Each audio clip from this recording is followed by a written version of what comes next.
All right, we're going to do it right now, and then because I got to move the microphone up to the podium to get that sound. And repeat after me. All right. Close the camps. Close the camps. Not $1. Not $1. For family detention and deportation. Switch spots. Okay. Detention and deportation. And to bear witness and reunite families. And to bear witness and reunite families. The Trump administration's abhorrent and morally reprehensible attacks on innocent children and refugee families are unacceptable in the eyes of humanity. Children will not be safe until these camps are closed. Over the last few days alone, we've seen reports of cruel and sadistic treatment of children. Children betrayed for weeks without soap or toothbrushes, let alone adequate food and water in the United States of America in the year 2019. Just last week, All right, 3, children locked 2, away in our 1. state. Hello, I'm Rebecca Trejo reporting from downtown Austin, Texas. I'm at the Close the Camps rally at Republic Square Park here in downtown Austin, where protesters are speaking out against the conditions at the border, holding immigrant women and children at those detention camps. And they're protesting border agents' Facebook posts containing offensive images. Some of these protesters say immigrant families are mistreated in Customs and Border Protection custody, and there's a pattern of intentional abuse. Conditions at these camps are the product of a cruel and intentional strategy by the Trump administration to terrorize immigrant communities, criminalize I don't know if I should immigration, tag out. I mean, I say my and name at the dismantle our beginning. asylum laws in the name of some half-baked nationalism. People text across Andrew this and see if he country wants to will tag continue out. to fight this clear pattern of callous disregard for children and human life. We will not stop until this administration ends and is held accountable for its practice of tormenting and traumatizing vulnerable children and families. I don't know about y'all, but I'm mad as hell. Especially because this is happening in our state, and those folks 7 blocks away at that Capitol are turning a blind eye for political expediency. Disgusting. I'm going to grab the mic off you. So today, we're going to start out by hearing some testimonies. Yeah. Then, we're going to hear some speeches detailing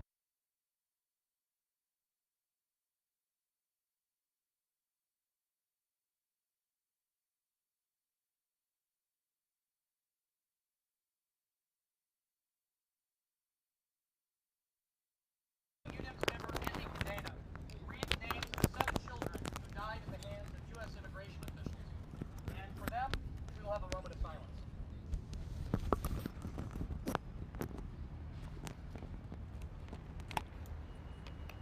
Carlos Hernandez Vasquez, 16 years old. Wilmer Josue Ramirez Vasquez, 2.5 years old. Juan de Leon Gutierrez, 16 years old. Jacqueline Cal Maquin, 7 years old. Felipe Alonso Gomez, 8 years old. Darlene Cristobal Cordova Valle, 10 years old. Mariette Juarez, 20 months.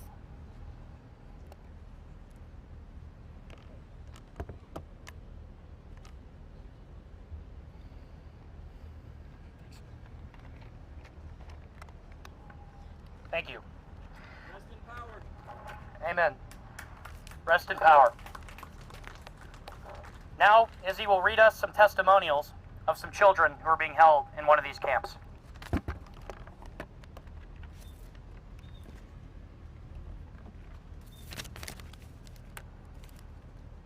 This is from an age 16 female.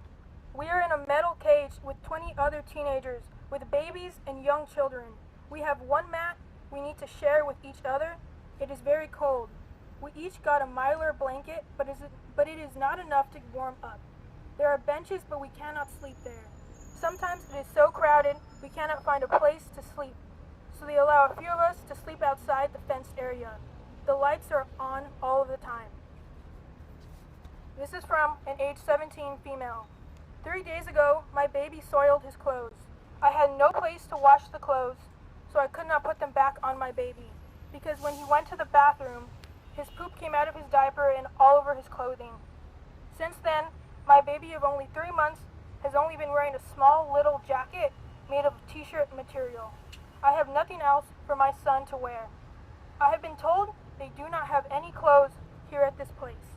I just want my baby to be warm enough. I am having to make sure I carry my baby super close to me to keep his body warm. This is from an age 17 female. I was given a blanket and a mattress, but then at 3 o'clock a.m., the guards took away the blanket and mattress. My baby was left sleeping on the floor. In fact, almost every night, the guards wake us up at 3 o'clock a.m. and take away our sleeping mattresses and blankets. They leave babies, even little babies of 2 or 3 months, sleeping on the cold floor. For me, because I am so pregnant, sleeping on the floor is very painful for my back and hips. I think the guards act this way to punish us.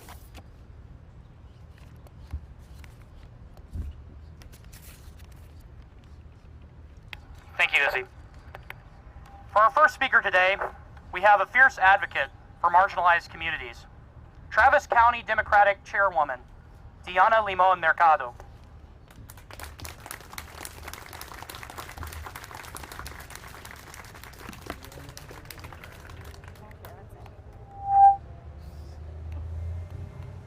Okay, can everybody hear me as best you can? Thank you everybody for being here today.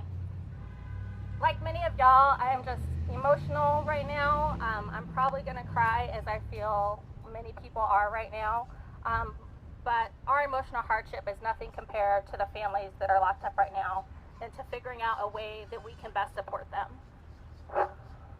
I'm an advocate and a mother, and I'm a multi-generational Austinite, and my family immigrated here 120 years ago. Not much differently from the families that are immigrating here now, because they wanted a better life and more opportunity for their children and their grandchildren. I was able to pursue my educational dreams as the first person in my family to go to college. And right after college, I got a job at the municipal court, because that's what you do as the first person in your family to go to college. You get a good job, you provide for your family, you need something stable with benefits, and you try to do better than the generations before you did. But when I was there, I was working in the criminal justice building in central booking at our jail nearby. And at the time, the sheriff, a decade ago, Sheriff Hamilton, had allowed ICE to come into the jail. And he was a Democrat. Okay, I'm trying without getting too much feedback. So a decade ago, I was working in central booking, and when the Democratic sheriff let ICE come into the jail, my job quickly changed from giving people their Miranda rights and helping them process their bond to also telling people that they were going to be deported. And mothers would cry to me, "I can't be deported because my daughter's waiting for me at school. And I can't be deported because I'm the only income in my family and my husband's disabled. And I can't be deported for any other number of reasons that they needed to be here to provide and support their family." And I couldn't be a cog in the wheel of tearing families apart. That's not what I signed up for. That was not the job that I wanted. That was not doing better than my ancestors had done for me. And so in my late 20s with a master's degree, I took an unpaid internship in the Capitol because I knew I just wanted to help, and I knew I wanted to make change, and I didn't know how. But I got to the Capitol, and with the help of lots of other people around me, I was able to work on issues like the DPS surcharge program, which was locking up a lot of people for nonviolent traffic offenses like expired registration, no driver's license, no inspection. And those were many of the offenses that were getting people locked up and people deported. And so I'm honored to be able to continue to be a voice for the voiceless in this fight with you and with our entire community that stands with immigrants. And each of us has an obligation to do whatever we can. This is the first step, but whatever you do more than nothing, and encourage those around you to do more than nothing. Donate to Casa Marianela, to Raices, volunteer, make sure you're registered to vote, get out and vote, take all your friends and family to vote, share information online, share these stories, tell these stories, and make sure holding all of those around us accountable for not being a cog in the wheel of tearing families apart. I want to commit to you today, and I want us to commit to each other today to continue this fight. So we're going to do a little call and response with a chant from Asada Shakur. So repeat after me.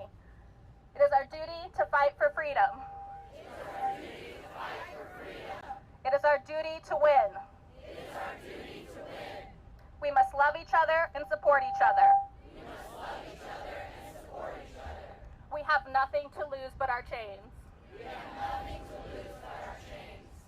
We will not be chained by our fear, by despair, by inaction, by hate. We will commit to each other today to continue to fight, and I promise we will win. Thank y'all.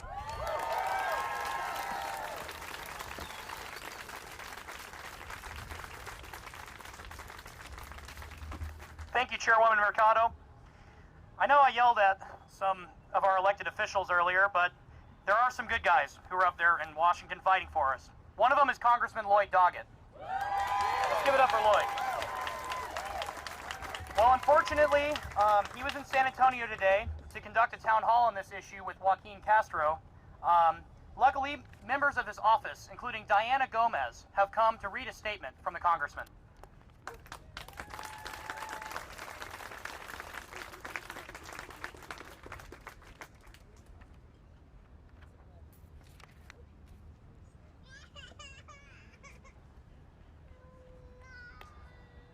Good afternoon. I come to read a statement from Congressman Lloyd Doggett. We gather here united to resist Trump's wretched immigration policy, which uses and abuses children in his deplorable effort to discourage asylum-seeking immigrants and to force Congress to fund his militarization of our border. Any Central Texas parent who mishandled their own children, as this administration has done to those on the border, would rightfully be denied custody because of abuse and neglect. This administration has been engaging in child abuse, pure and simple.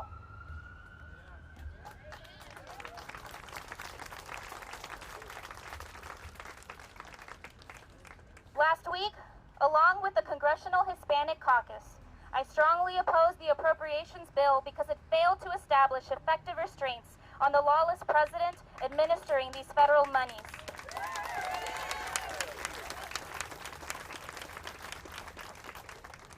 These funds that should be intended for toothbrushes and other supplies for toddlers would be diverted to detention and deportation instead. Trump says America is close to those seeking safety here. He demands a zero-tolerance policy and is willing to yank toddlers away from the loving arms of mothers and place them in a cage. The zero-tolerance policy that I support is zero tolerance for bigotry and the demonization of foreigners spewing from this White House.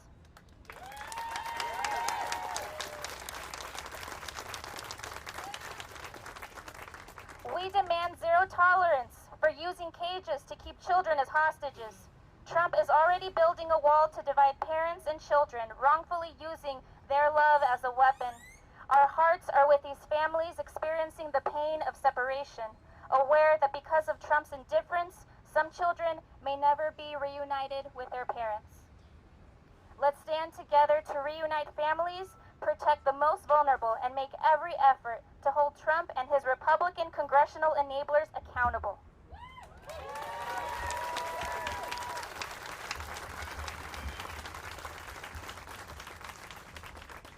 We must not commit another dime for Trump's war on immigrants. Let's demand an America that protects children. This horrific treatment cannot and must not stand in the land of the free if we as citizens have the courage to continue speaking out and make it the home of the brave. Thank you.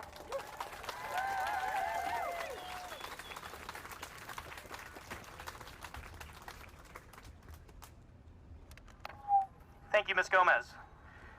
Next up, we have somebody who's seen all of these issues on the ground, especially in dealing with children and all of the horrors that we keep hearing about. Chasty Anderson, a senior policy associate with the Children's Defense Fund.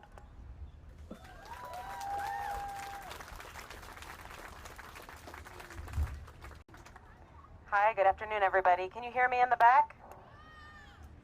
Okay, this is what we're going to do. I know it's hot and I know we don't know each other, but we're all going to take 10 steps forward. We're all going to take 10 steps in so that everybody can hear. Because everybody who's come out here today has come out to hear what needs to be said. And I'm not going to pretend that I have the magic words, but if I can get everybody together, how about now? Can you hear me in the back? Is that better? All right, good. Thank you, everybody. My name is Chasty Anderson. I work for the Children's Defense Fund of Texas.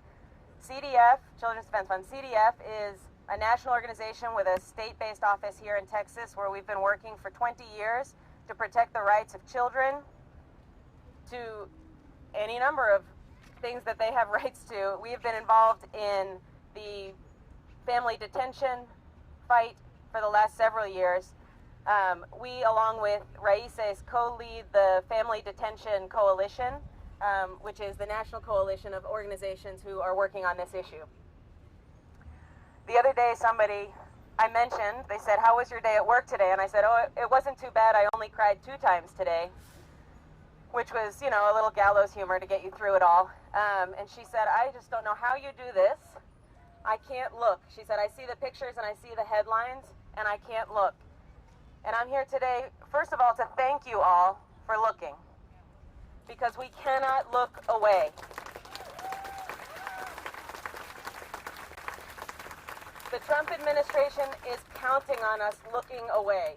They are counting on us putting up so many barriers and obstacles to immigrant families, to immigrant communities, to people who are seeking asylum in this country, that we can't possibly look at everything. And we get overwhelmed and we stop looking. And when we stop looking, they win. I think that's really what I wanted to come here to say. We have to look. We have to show up on days like this when it's 100 degrees and we're hiding under trees because it is so hot. And we have to show up when it is time to call our Congress members, even those ones who you know are never going to do what you're asking them to do. Call and call and call and call and call. We have so few resources when faced with such a huge injustice as this, a criminal injustice like this. And as everyday citizens, what do? We sit at our kitchen table and we donate $10 or $50 or however much we can afford, $2, to an organization that is helping. Keep donating. Keep giving those resources to the organizations that are trying to hold it together on the ground. Distribute your resources evenly to all of the organizations who are working. And distribute your resources to the candidates who are running on platforms that would support humane immigration policy.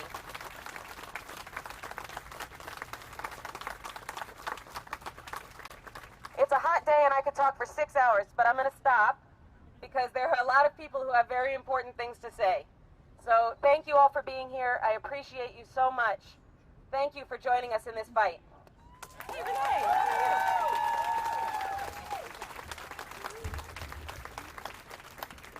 you? All right, next up, we have an immigration attorney and an expert in the area all the way around. He's the executive director of the Workers' Defense Fund, and he's running to be your next district attorney, Jose Garza.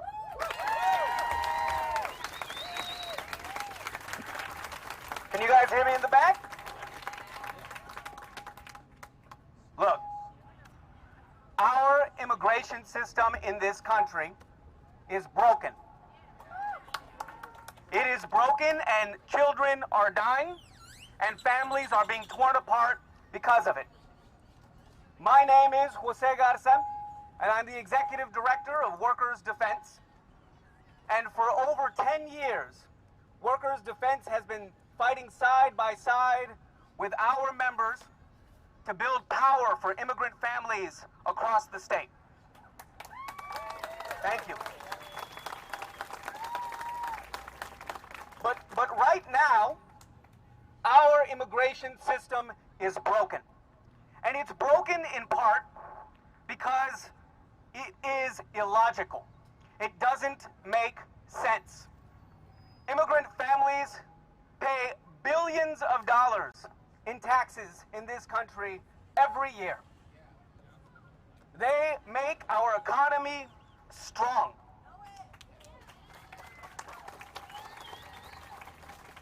They make our communities more vibrant, and they enrich our culture.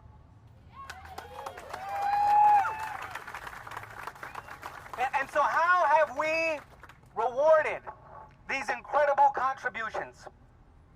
We have locked children in cages and ripped families apart. That's how we have said thank you. But our immigration system isn't just broken because it doesn't make sense. It is broken because every step we take down this path takes us farther away from who we are as a country and from who we are as a community.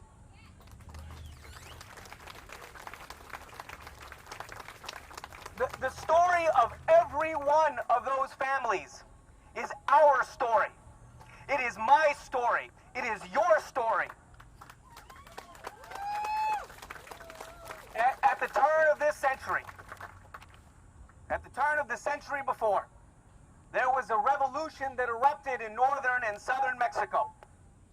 And at the time, my family was living in northern Mexico. And when they arrived, they settled in a tiny speck of a town called Junction, Texas. Once they were there, they lived in a shack with dirt floors and worked as sharecroppers.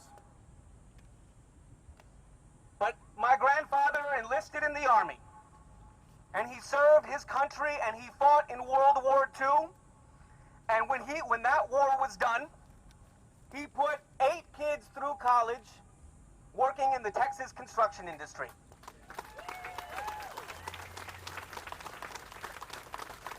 And so I want to say something about my grandfather, Saul Pompa, right now. My grandfather, the son of refugees from a war-torn country, did not make our country less safe. He defended it. And he did not take from this country. He helped build it. And you know what? My grandfather, my family, is not special. His story is the same as millions of stories of families in this country. It is the same story that many of you have and share. And so, our immigration system is broken. But it does not have to be that way. Every single one of you has the power to change it. What are you willing to do to change our broken immigration system? Are you willing to march? Yes. Are you willing to make phone calls? Yes. Are you willing to vote? Yes. Most of all, are you willing to fight? Yes. Fight with me. We can change this system. Thank you very much.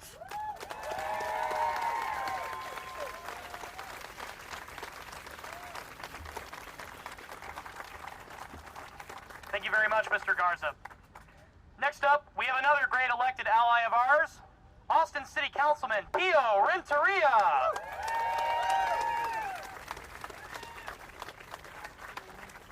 Thank you. My name is Sarino Pio Renteria, and let me tell you, starting one thing. My family, my parents, my ancestors did not cross any ocean to get to this country. We were here from the beginning. And we opened our hands and accepted everyone that came into this great country. And you know, my parents were from the south, Coahuila, which was the capital of Austin, Texas. And for the audacity for people to tell me that we're immigrants, they made me feel like I was a dirty Mexican immigrant, illegal immigrant here when I was growing up in this city. You know, and that's the way it was. These people came and invaded us, conquered us, and then made us feel inferior and said we do not belong in this country. I say bullshit. This is our nation. This is our country. And to treat people like they've been treating them, it's just, I'm disgusted and it just breaks my heart.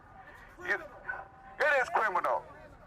So I am so grateful y'all came out here and is supporting this great effort, because we need more people out here to tell people that these people out there that are protesting us and treating our people and our children the way they're treating them is criminal, and y'all need to stop it.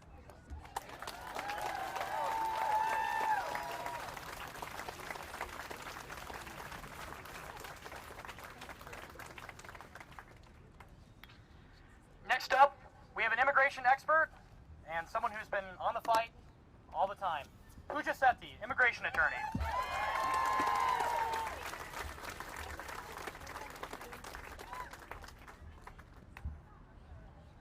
Can you hear me?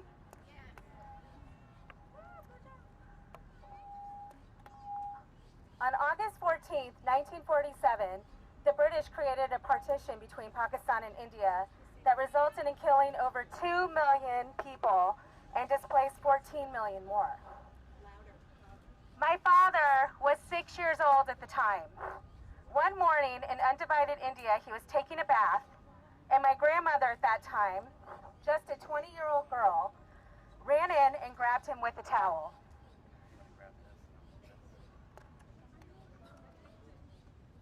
Is that better?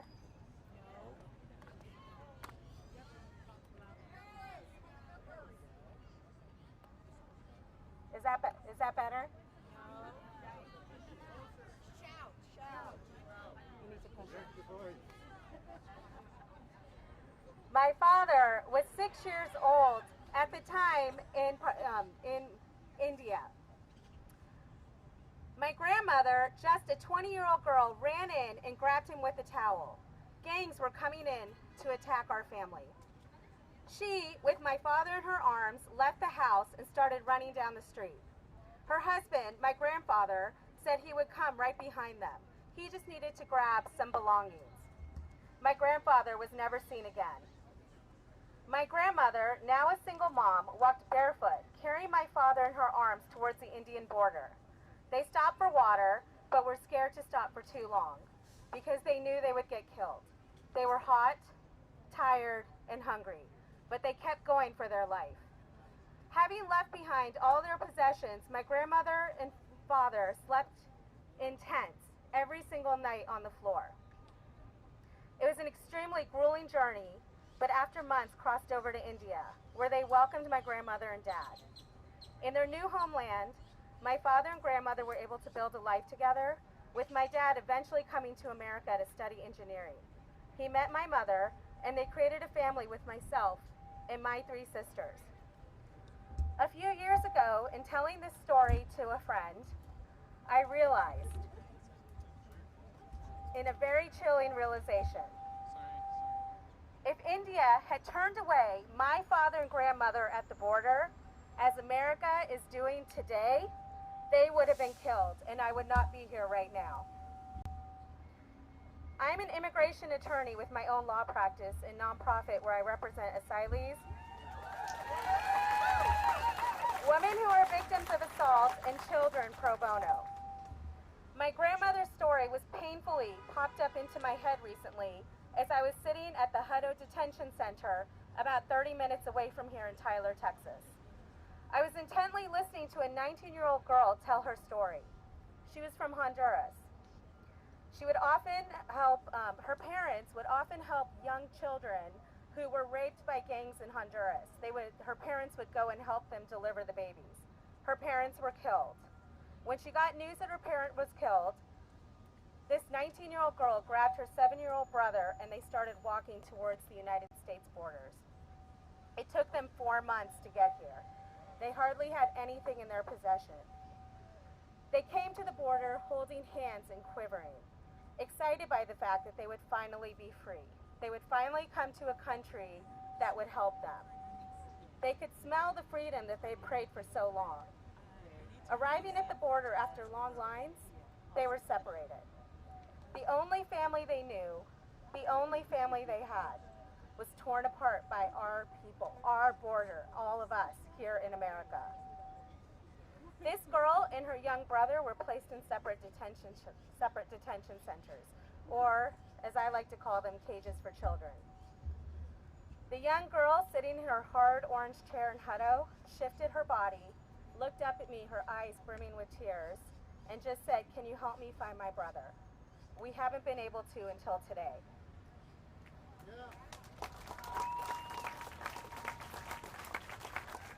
I felt shamed. We had failed her. We are failing the children who come to our borders asking for help. We need to close the camps. It is not a crime to seek asylum, and kids should not be jailed for it.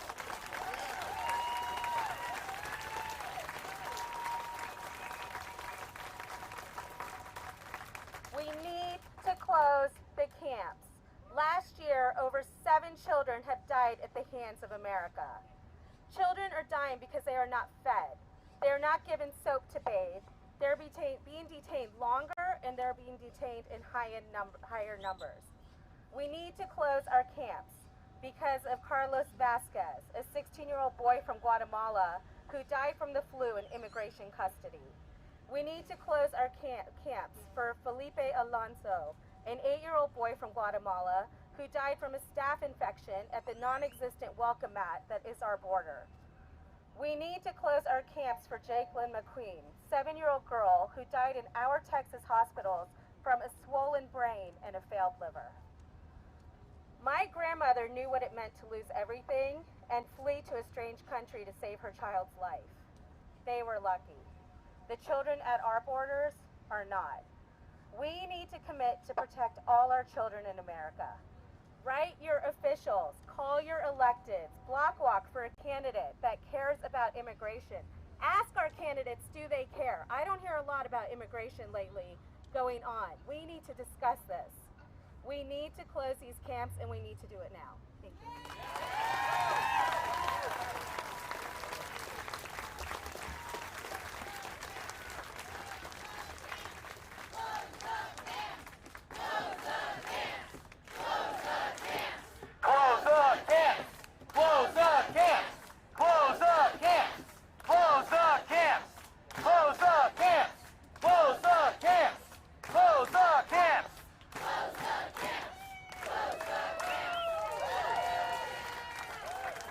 Awesome.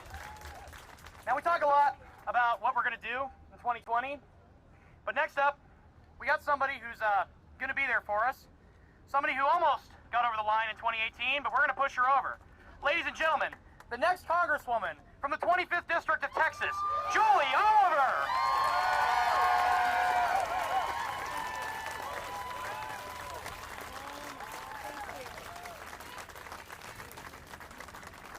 If y'all don't mind holding up your signs, and just for a moment, let's look around and really absorb what these signs are telling us. Thank you so much for being here in the middle of a very, very hot July afternoon.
Reckoning is coming, and let me tell you, it is coming.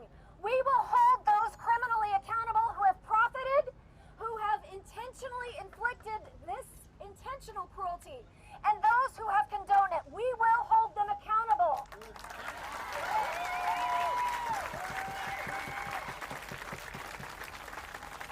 And we must expect from our elected officials a comprehensive change to our immigration laws, a fair path to citizenship for undocumented immigrants, an end to ICE detainers, and an end forever to for-profit prison and detention center industry in America.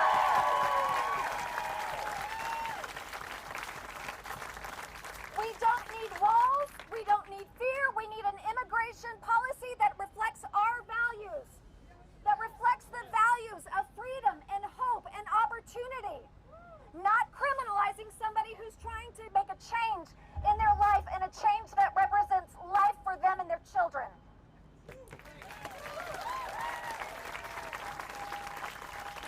And again, we have a Congress that is not acting. We have a Senate that is complicit with this administration. They aren't going to do anything. It is we, the people, that will make this change. And make no mistake, we will make this change. Just like 55 years ago, we will make the change today. Thank you so much.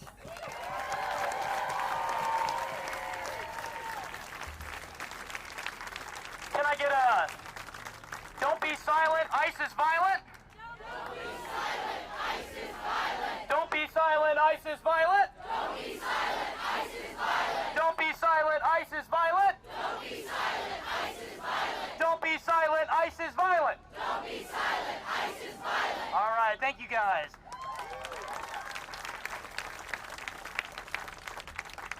Next up, we got another person who will be a congressman pretty soon. Ladies and gentlemen, the next member of Congress from the 10th District of Texas, Mike Siegel.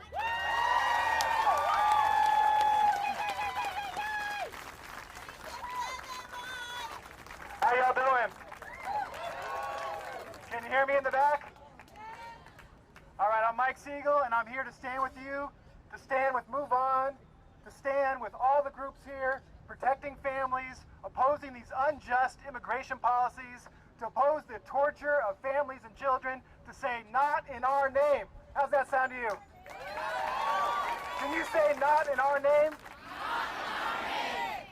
I say not in our name as a Texan, as a citizen of the United States, as someone who believes in that poetry written on the Statue of Liberty that states that this country is going to be a place of sanctuary, a place to protect everyone from around the world who wants to come here for opportunity, to stand against these unjust policies and say, not in our name. Not in our name. I'm here as a father of 2 mixed-race children. When I look at these children in these detention facilities, without proper blankets, without beds, without water and nutrition, it is disgusting to me that we are committing torture in the name of every American, torture of children. We are brutalizing these young people. Everyone here who's a mother or a father or a grandparent knows that those young years, when you are 1 and 2 years old, are the most formative years. And we are subjecting children to inhumane conditions. And that's why we're here to say, not in our name. Not in our name. I'm here as a husband of a Nigerian immigrant who came here when she was only 2 years old, who did not always have proper paperwork, but she went to our public schools. She worked hard. She attended college. She became a public school teacher when I had the chance to meet her. She later went to veterinary school. She opened a business in Austin. She's contributing to our community, just like all of these families, all of these workers coming across the border. They're here to contribute, to build us up as an economy, as a society, to be our law enforcement officers, to be our teachers, to be our business people. And we need these people, don't we? Yes. We need everyone. That's the promise of America, that we can come here and work together to make a greater country, make a greater world. Don't you agree with that? Yes. And so I say not in our name. Not in our name. I'm also here as a person of Jewish descent. And I was lucky enough to travel to Eastern Europe when I was a young person, to Belarus, where my family came from, but they're not there anymore. And all that's there now are fields of ashes, They have tombstones with each town filled with the ashes of that town. And that's where my family was exterminated. And they were exterminated in concentration camps. And we might not have gas chambers in the United States, but let's say it clear, these are concentration camps.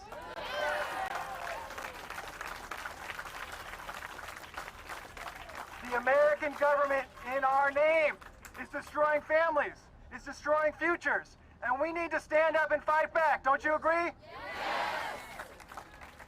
And like Julie said, the power of the vote won't get us all the way there. We need to be in the streets, like Jose said earlier. Are you ready to fight in the streets to stop this policy? Because when I hear the words, not in our name, that's not a passive set of words, is it? That's not just sitting back on our TV and pressing like on Facebook, is it? It's not even enough to be here today. We have to fight every day to make sure we dismantle these concentration camps. We let everyone in the world know this is not in our name. And the last piece I'll say, I'm running for Congress against a person, Michael McCall, who's very much responsible for this policy. Up until we took back the Democratic House, he was in charge of the Homeland Security Committee. He presided over the family separation policy. Later on, like a lot of these Republicans, he put out public statements saying he was uncomfortable with what is happening. He didn't lift a finger. He could have opened one investigation, held one hearing, and stopped this policy in its tracks. And so we can't let these people with their kind, thoughtful statements get off the hook. They are responsible for what is happening. And when you elect me, when you elect Julie, a lot of us are going to campaign on the promise to repeal a part of the immigration law. It's called Section 1325. If you don't know the history, Section 1325 is what makes crossing the border a criminal act. For most of the American history, it was a civil violation if you didn't go through a port of entry. 90 years ago, a neo-Confederate, an avowed white supremacist, got this law passed. And that's why we have family separation. You only have family separation if you have a criminal offense that allows mothers to be separated from their children.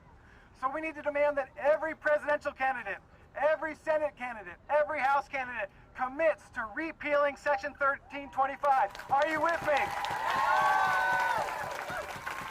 Thank y'all for being here on this hot day. Mike Siegel. We're going to say not in our name to these unjust policies.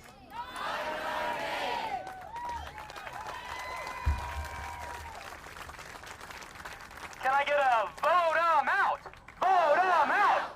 Vote 'em out! Vote 'em out! Vote 'em out!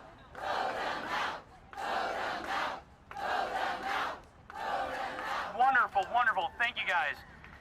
Next up, we have another fierce advocate, somebody who's always fighting and on the line, the president of the Austin Young Democrats and a candidate for Vice President of Young Democrats of America, Jen Ramos.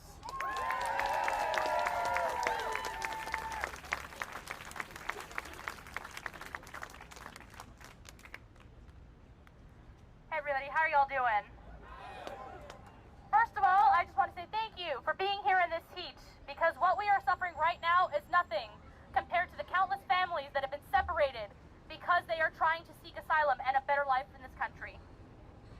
I happen to be a descendant of immigrants. My great-grandfather, Ramiro Estrada, was sent on a train to escape the Mexican-American Revolution and prevented from being a child soldier. Asylum is a right. Asylum is a right for immigrants coming to this country and a chance for a better life and a better opportunity. On the other side of my family, I am the descendant of Native Americans. So as far as we're concerned, we didn't cross the border crossed us. When this country was an idea with our founding forefathers, they wrote the Declaration of Independence, which stated, "We hold these truths to be self-evident, that all men are created equal and are endowed with inalienable rights such as life, liberty, and the pursuit of happiness."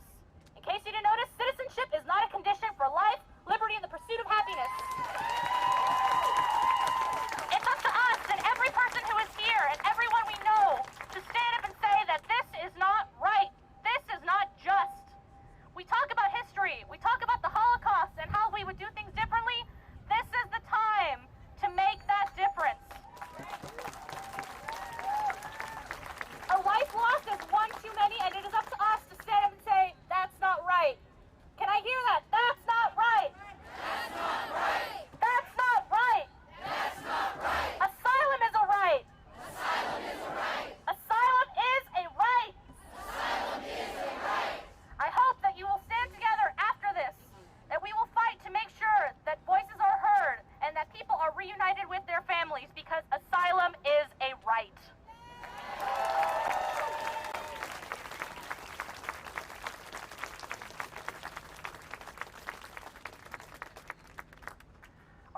guest today is a very special one. It's obviously very important for all of you to hear from great advocates and hear stories secondhand. But today, we have somebody who can tell it to you how she experienced it. Sulma Franco is an immigrant to our country who is brave enough to tell all of us her experiences of the tragic consequences of Trump immigration policy. She will be interpreted by Jen Ramos. Put your hands together for Ms. Franco.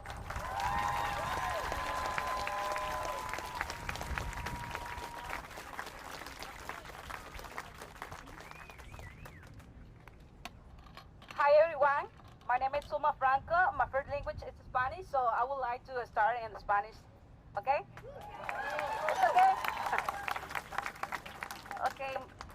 Mi nombre es Sulma Franco y el día de hoy me acompañan dos amigos que son de Guatemala, Estuardo y Giovanni. Estos niños estuvieron detenidos en un centro de detención también. My name is Uma and I'm here with two of my friends.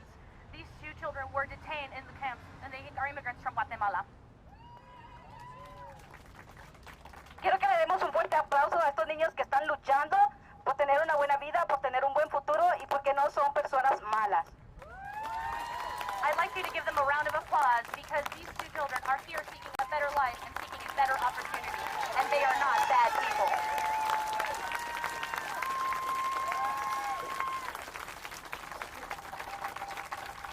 Soy una mujer que cruzó la frontera también migrantemente en el 2010.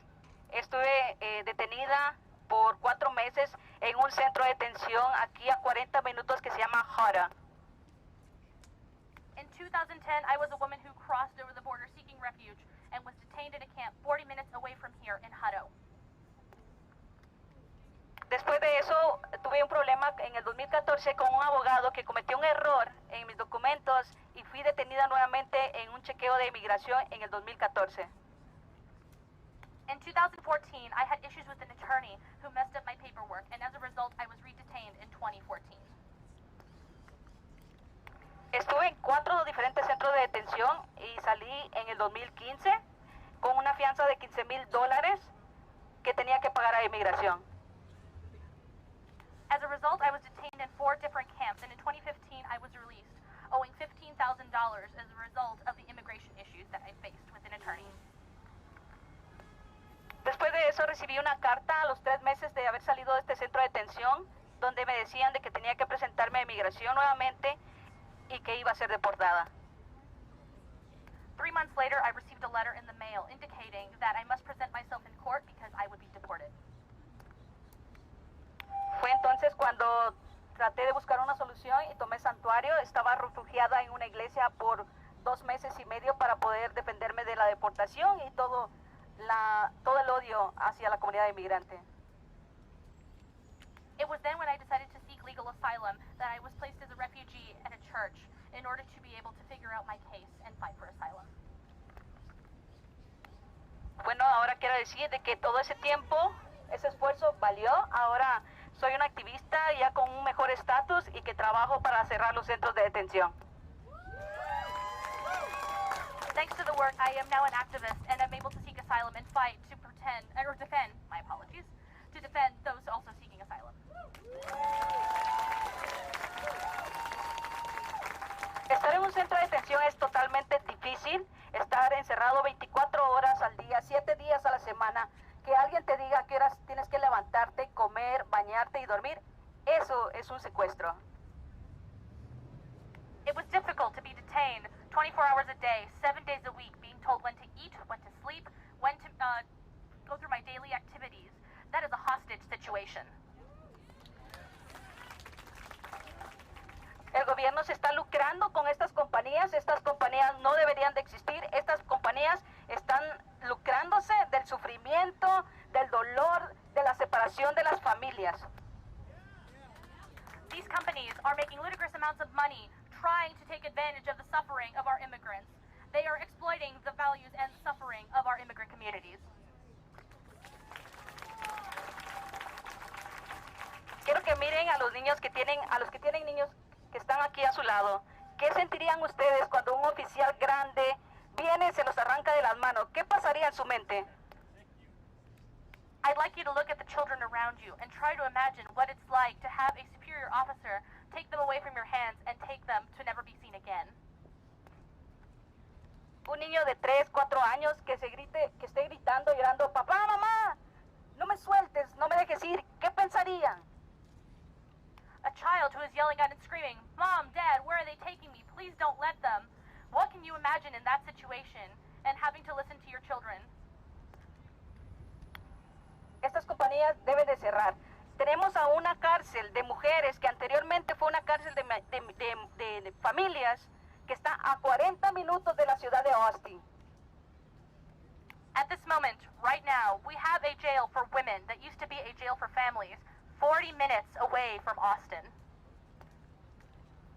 Hay 512 mujeres que han sido separadas, algunas han sido separadas de sus hijos, otras han cruzado la frontera por diversas razones, que estas mujeres no son delincuentes, estas mujeres vienen por diferentes razones y que ellos tienen derecho a pedir asilo, porque pedir asilo no es algo malo, es su derecho pedirlo. These women do not deserve to be detained. They are within their legal rights to seek asylum. They are here for various different reasons, but they are not delinquents, and they deserve to be sought for the right to asylum.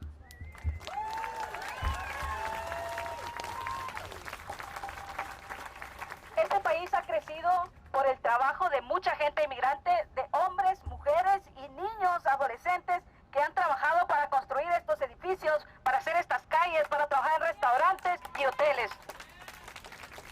This country, men, women, and young adults and children are the foundation of our country. They are the people who work in our restaurants, they are the people who work in our service industries, and they are what make our country great.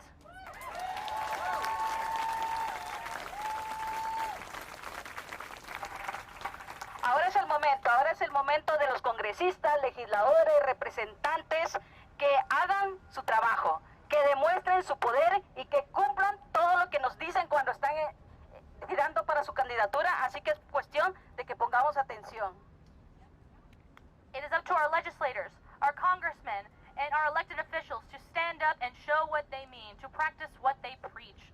It is up to them to fight against the injustice, and if that's the case, then we need to start paying attention to our elections.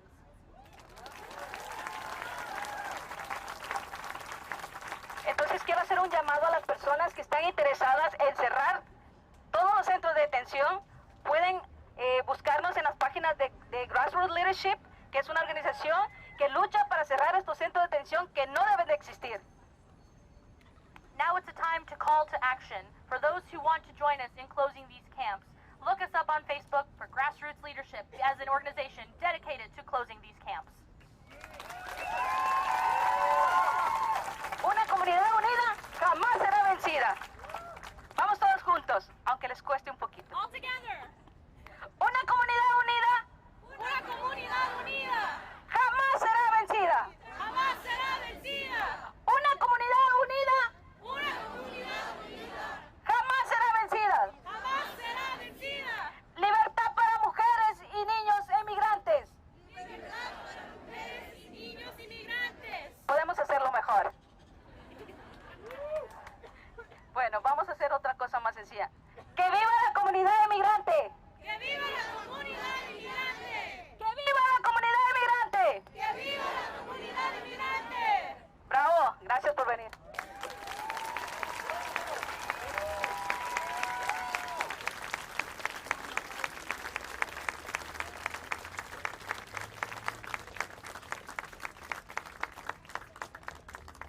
Let's give another round of applause for Ms. Franco.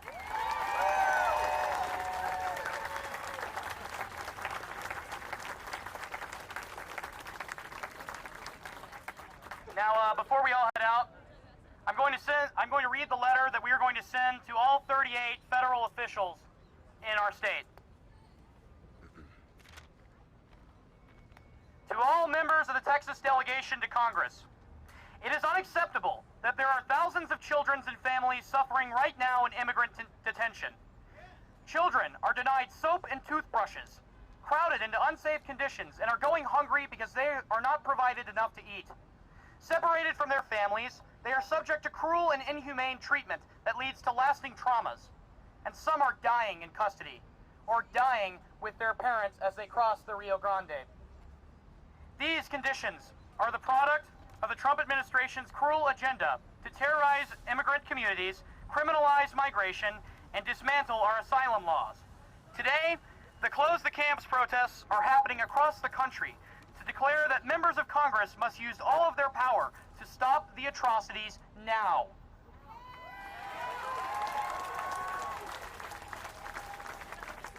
Here are 3 clear ways we request you to act. Number 1, close the camps. Number 2, not $1 for family detention and deportation. And number 3, bear witness and reunite the families. First, to close the camps, you must end the zero tolerance policy. This is the crucial Department of Justice directive used as justification for family separation and the massive increase in immigrants held in detention. Also, remember that your powers are not limited to passing legislation. As a member of Congress, you have a large microphone and can leverage your power to pressure the Trump administration to act. Second, stop funding family detention and deportation.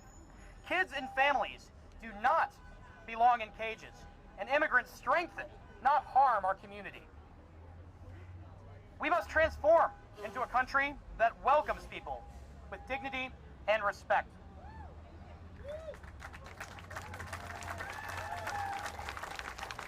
Lastly, we request that you go to a detention center this week during the July 4th recess and connect with community organizations and direct service providers along the border or near a detention facility to get a sense of the full scope of these issues, and then become an advocate for these kids and families to be freed and reunited. Your visit is needed to add to the mounting public pressure and achieve a breakthrough.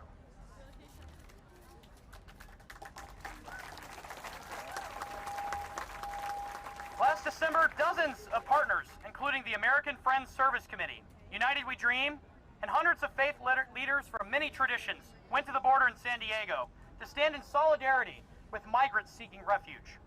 Some engaged in civil disobedience, inching across an invisible line in the sand on their knees in front of the Border Patrol agents to draw national attention to the need for changes to U.S. immigration policy. They were there because they could not stand silently while migrants fleeing violence and poverty were met with tear gas, military intervention, family separation, and indefinite detention. They were there to speak to the moral imperative of respecting human rights and treating people with dignity, respect, and compassion. They were there to ask our elected officials to demilitarize our border communities and adopt more humane immigration policies. And that is what we are asking of you today. It is on all of us to act. Sincerely, all of us.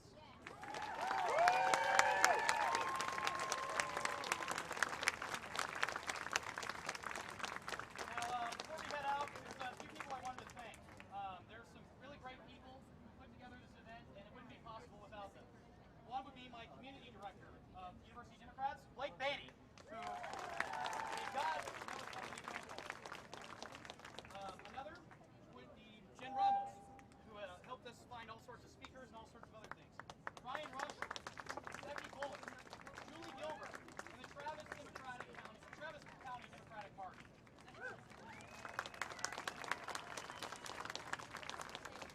Today I am truly inspired by all of the members of our community who came out to make a clear message and statement to our elected officials. But today is just the first step in the battle for the soul of our nation. I want everybody to get out their phones. There are 2 very important phone numbers I'd like to give all of you right now.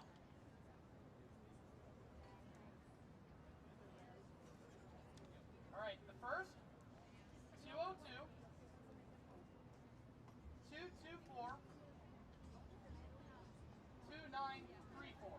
That's the office of Senator John Cornyn. The other, 202-224-5922.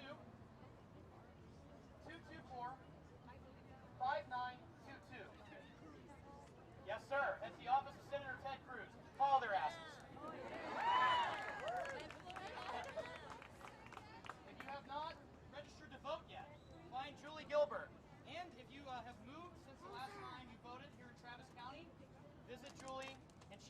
registered and ready, because we all need to be ready to vote. We all got to be there if we're going to kick these people out.